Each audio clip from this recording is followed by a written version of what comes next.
Boa noite, meus queridos, graça e paz.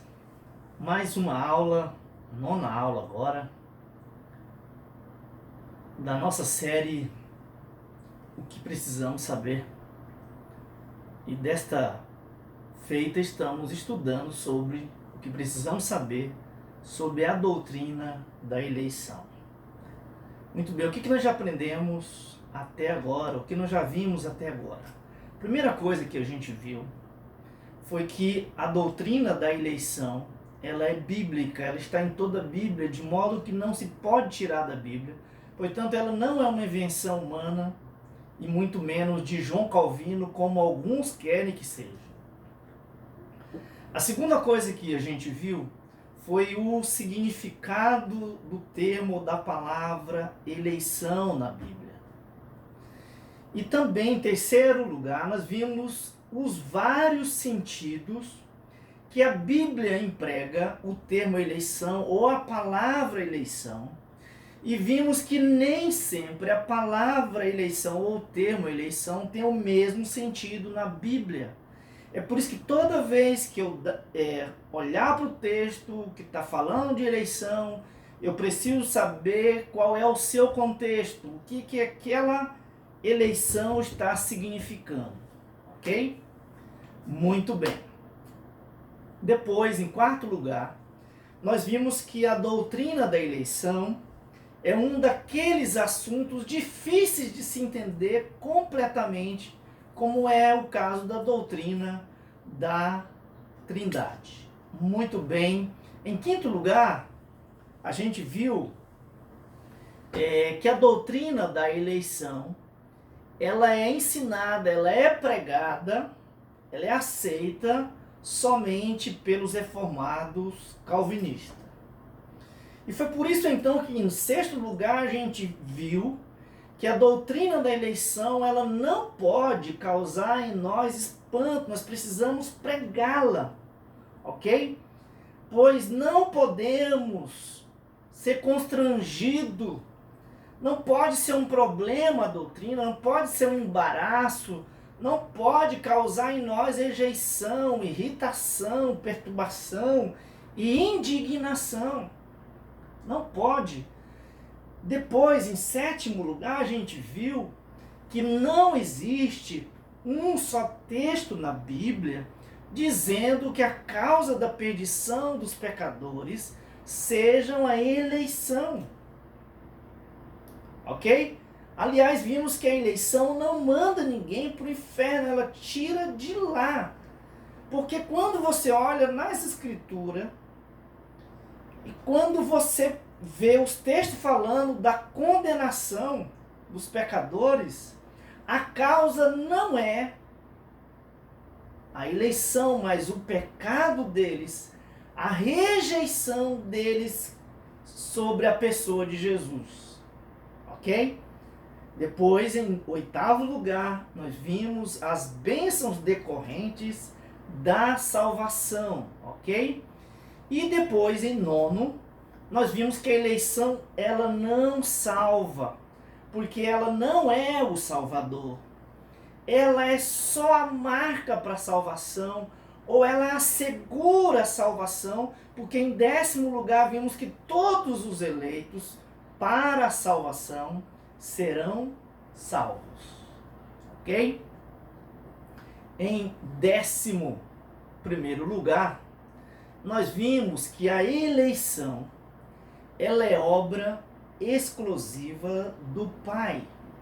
Portanto, é o Pai que elege quem vai ser salvo, é o Pai quem elege ou escolhe quem será o Salvador, e é o Pai também que escolhe quais os meios ou os meios pelos quais ele haverá de salvar os seus escolhidos ou seus eleitos, ok?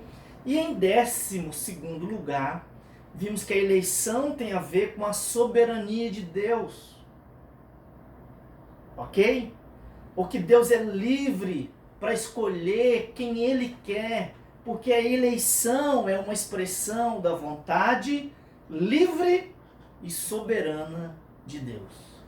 E na aula passada, queridos, que foi a 13ª coisa que a gente precisava saber, nós vimos que a eleição divina, ela não depende de méritos, ela não depende de justiça, mas ela depende da graça e misericórdia de Deus Pai. Por isso, ninguém pode dizer que Deus é injusto quando elege alguns e outros não. Exatamente porque a eleição é incondicional, não depende dessas coisas, ok? Hoje, na nossa 9ª aula, não é? Nós vamos exatamente estudar sobre, ou eu vou mostrar para você que a doutrina da eleição, ela nos traz certeza e segurança, ok? Então vamos lá, meus queridos, na nossa aulinha de hoje. Então, a 14ª coisa que precisamos saber e entender sobre a doutrina da eleição é exatamente isso, que a eleição nos traz certeza e segurança. Eu não sei se você já percebeu, se você notou, que a eleição de Deus, ela está enraizada na própria pessoa de Deus, ou na própria natureza de Deus, ou nos atributos de Deus. Foi por isso que na aula passada nós vimos que a eleição depende da soberania, que é um atributo de Deus, e também a eleição, vimos na aula passada, depende da graça e misericórdia, que são outros atributos. Portanto, vamos continuar justamente mostrando, e hoje eu quero mostrar isso para você, que a eleição está fundamentada em outro atributo chamado imutabilidade de Deus, ou na imutabilidade de Deus. É por isso que eu quero mostrar para você que da mesma forma como Deus é imutável, assim como diz o Salmo 102, verso 26 a 27, Malaquias 3:6, Tiago 1:7, né, que diz exatamente isso, que Deus é imutável, ele não muda. Da mesma forma, a eleição também é imutável. E é interessante, meus queridos, quando você vai dar uma olhada nas Escrituras, na palavra de Deus, ela vai dizer, por exemplo, que Deus não muda no seu ser, Deus não muda nos seus decretos. Isso está em Jó 23, 13, 14, 42, 2. Deus, em terceiro lugar, não muda nas suas promessas. Hebreus capítulo 10, verso 23, número 23, 19, vai dizer isso. Por isso que você pode confiar nas promessas de Deus, porque quem fez a promessa é fiel e não pode deixar de ser fiel, porque se ele for infiel, ele vai negar a si mesmo, porque isso faz parte da natureza dele, está na sua essência, ok? Então ele não muda nas suas promessas. E quarto, também ele não muda nos seus atributos. É por isso que a Escritura vai registrar que Deus ele é imutável no seu amor, Jeremias 31:3, Romanos 8:35 a 39, ok? Deus ele é imutável na sua verdade, Salmo 119, verso 89, Salmo 145, verso 13, Lucas capítulo 21, verso 33, vai dizer exatamente isso. Terceiro, Deus ele é imutável na sua misericórdia, e se você quer cravar isso na sua cabeça, veja o Salmo 136 isso. E Deus ele é imutável na concessão de seus dons. Romanos 11, 29 e por aí vai, ok? Então, é isso que eu quero mostrar para você, que ele é imutável. Então, e é exatamente na imutabilidade de Deus que está a nossa confiança, que está a nossa certeza, a nossa segurança. Pois se Deus mudasse, querido, em seu ser, em sua palavra, em suas atitudes ou em seus planos, quem poderia confiar nele? Quem poderia confiar num Deus que a cada hora muda? Então perceba que o conceito correto da imutabilidade de Deus nos ajudará a vivermos alegremente na dependência de um ser constante, estável e, portanto, absolutamente digno de toda confiança minha e sua. Ok? Veja que a imutabilidade de Deus é a base para crermos na sua fidelidade, às suas promessas e aos seus decretos. Portanto, precisamos aprender a ver que o fundamento do nosso conforto, da nossa esperança, do nosso encorajamento e de nossa força está exatamente na imutabilidade de Deus. É por isso, então, meus queridos, que nós precisamos entender que a eleição, assim como Deus é duradouro e é imutável, a eleição é duradoura.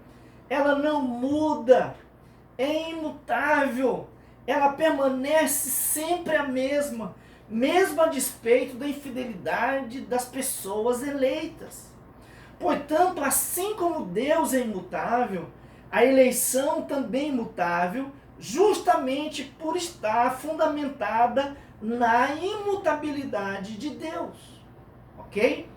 Portanto, assim como Deus é imutável no seu ser e naquilo que ele decide de fazer, conforme Isaías 46:10, a eleição também não pode ser cancelada, ela não pode ser alterada, ela não pode ser revogada e tampouco anulada. Nem mesmo podem os eleitos serem rejeitados ou o número deles serem diminuídos ou aumentados. Ok? Lembre-se disso aqui, meu querido. Exatamente Isaías, capítulo 46, verso 10, que diz: quando Deus resolve fazer algo, não há quem atrapalhe, e ninguém pode frustrar os seus planos ou seus desígnios, como diz Jó 42, verso 2. Quando Deus toma um propósito, diz Isaías 46, 11, ele executará, não tem jeito. Ok? Então nós precisamos entender isso. Então, meus queridos, saiba disso. Se Deus elegeu, ele não voltará atrás. Porque ele não muda de opinião. Não esqueça que Efésios 1:4, que já falamos aqui, 2 Timóteo 1:8 e o verso 9, e 2 Tessalonicenses 2:13, já nos mostrou, então lembre disso, que a eleição é desde toda eternidade para toda eternidade. Exatamente porque assim como Deus é eterno, a eleição dele também é eterna. Ok? Lembre-se também, querido. E aqui está a nossa segurança e a nossa certeza. Que aquele que começou a boa obra vai completar até o dia final. E a primeira obra do Senhor em relação à sua salvação, lá na frente, é a obra de eleição. Portanto, se você foi dado a Cristo, você virá a Cristo. E é por isso que eu quero convidar você a abrir a sua Bíblia, exatamente nesse texto aqui, ó. João, capítulo 6, verso 37 ao verso de número 40, que diz exatamente isso aqui, ó. Todo aquele que o Pai me dá, esse virá a mim, e o que vem a mim, de modo nenhum o lançarei fora. Porque eu desci do céu, disse Jesus, não para fazer a minha própria vontade, e sim a vontade daquele que me enviou. Olha o verso 39 agora. E a vontade daquele que me enviou é esta: que nenhum eu perca de todos os que me deu. Pelo contrário, eu ressuscitarei no último dia. O verso 40. De fato, a vontade de meu Pai é que todo homem que vir o Filho e nele crê tenha a vida eterna, e eu o ressuscitarei no último dia. Então, queridos, lembre disso aqui, ó. Se você foi dado a Cristo, você jamais se perderá. Quem garante isto é o próprio Jesus no texto. Foi Jesus que disse isto aqui, ok? Que todo aquele que o Pai me dá, esse virá a mim, e o que vem a mim de modo nenhum lançarei fora, ok? Porque a vontade do meu Pai que me enviou é essa, que nenhum eu perca de todos os que me deu. Portanto, lembre-se, se Deus te elegeu, você será justificado, mas também será glorificado, como diz Romanos 8, 29 ao 31. Porque Deus garante aos seus eleitos que cada um chegará ao seu destino. E é exatamente deste destino que falaremos na próxima aula. Então, na próxima aula, mostraremos que os eleitos receberam um destino pré-estabelecido, que eles foram eleitos, mas também predestinados para, porque a eleição tem propósito. Então, não perca a próxima aula, e que Deus nos ajude a mim e a você a entendermos que a doutrina da eleição, ela nos traz certeza, ela nos traz segurança, ela nos traz conforto. Que Deus em Cristo nos ajude a entendermos essas verdades para a glória dele e bem nosso, no nome de Jesus. Vamos orar?